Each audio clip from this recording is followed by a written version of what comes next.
بسم اللہ الرحمن الرحیم الحمد للہ وکفى وسلام علی عباده الذین اصطفى اما بعد فاعوذ باللہ من الشیطان الرجیم بسم اللہ الرحمن الرحیم رب اشرح لی صدری ویسر لی امری واحلل عقدۃ من لسانی یفقهوا قولی صدق اللہ العلی العظیم۔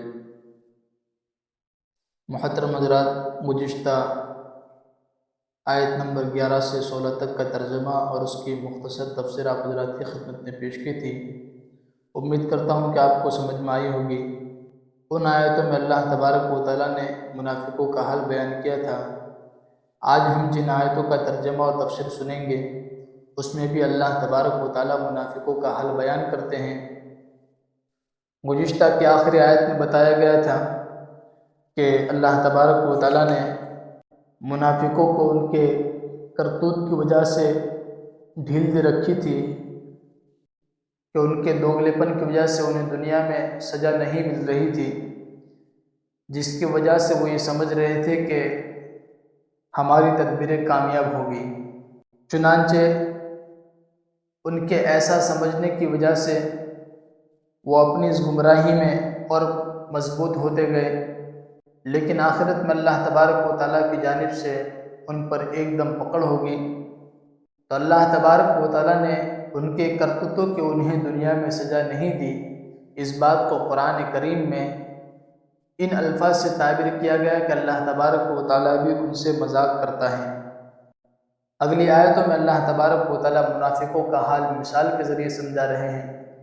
اللہ تبارک و تعالیٰ کا ارشاد ہے، مثلهم كمثل الذي استوقد نارا فلما أضاءت ما حوله ذهب الله بنورهم وتركهم في ظلمات لا يبصرون۔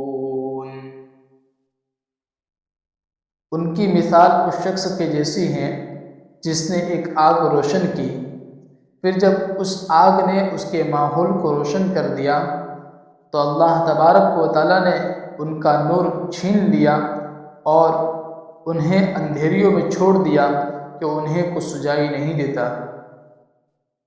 اس آیت کریمہ میں اللہ تبارک و تعالیٰ بتا رہے ہیں اور یہاں پر ان منافقوں کی مثال دی جا رہی ہے جن کے سامنے اسلام کے واضح اور روشن دلائل آنے کے باوجود وہ اپنے نفاق کی گمراہی میں پھنسے رہے۔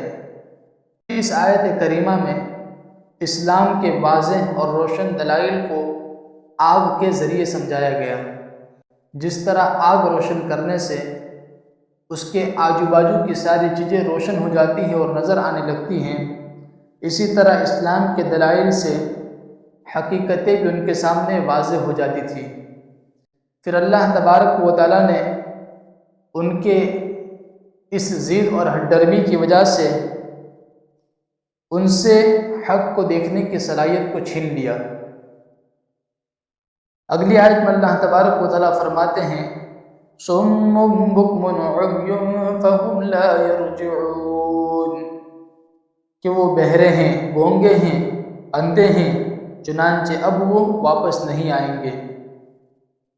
او کصیب من السماء فیہ ظلمات ورعد وبرق يجعلون أصابعهم في آذانهم من الصواعق حذر الموت والله محيط بالكافرين۔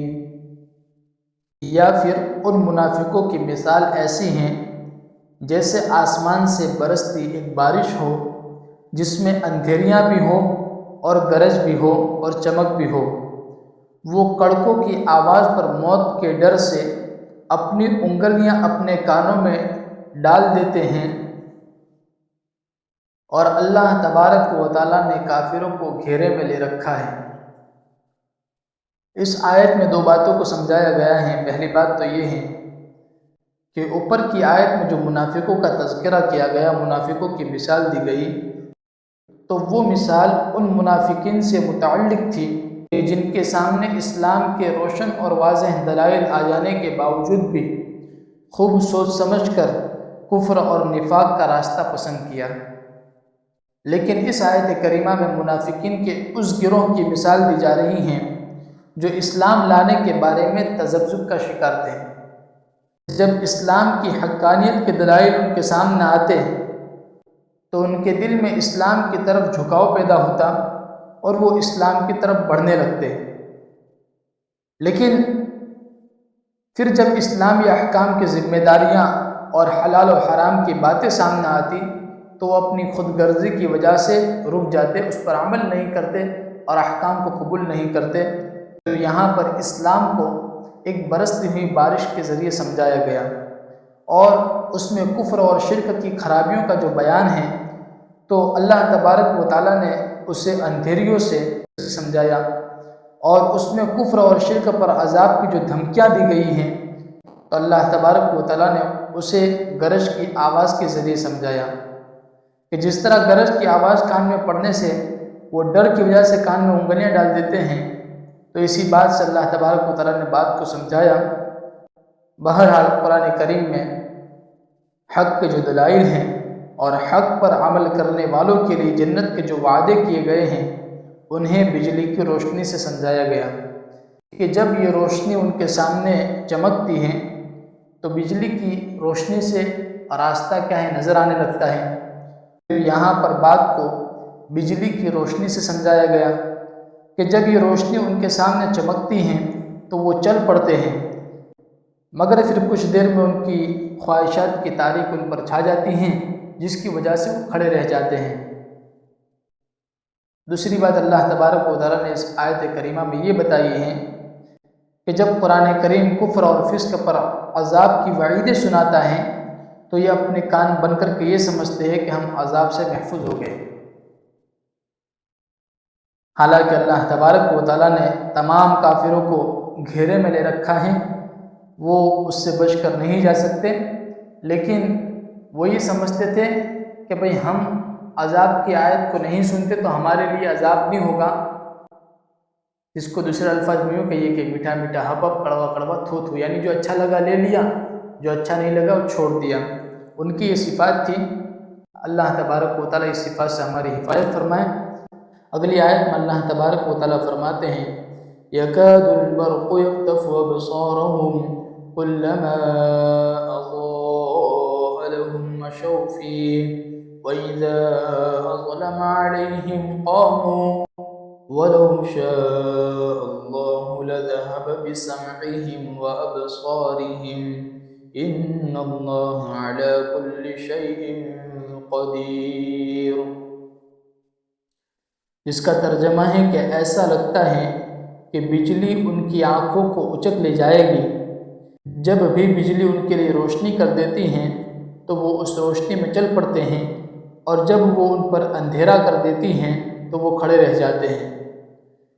اور اگر اللہ تعالیٰ چاہتا تو ان کے سننے اور دیکھنے کی طاقتیں چھین لیتا، بے شک اللہ تبارک و تعالیٰ ہر چیز پر قدرت رکھتا ہے۔ ان 13 آیتوں میں اللہ تبارک و تعالیٰ نے منافقوں کا حال بیان کیا تھا، جن پر آگے قرآن میں بڑی بڑی وعیدیں بھی بیان کی گئی ہیں۔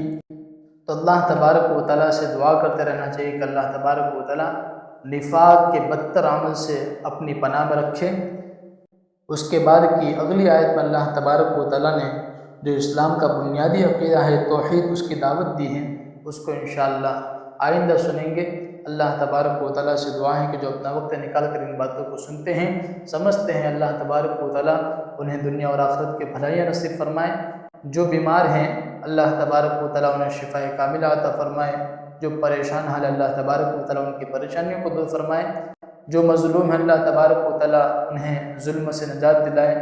اور آخر میں اللہ تبارک و تعالیٰ سے دعا ہے کہ اللہ تبارک و تعالیٰ ہمارے والدین اور اساتذہ کے عمروں میں، ان کی صحت و قوت میں، ان کی عافیت میں، اور ان کی نیکیوں میں، اور ان کے کارہائے خیر میں، ان کے علمی دینی ملی خدمات میں خوب برکت عطا فرمائے، اور ان کے سائے کو ہم پر عافیت کے ساتھ قائم و دائم فرما کر ان کی قدردانی کی ہمیں توفیق عطا فرمائے۔ آمین یا رب العالمین، وآخر دعوانا ان الحمد للہ رب العالمین۔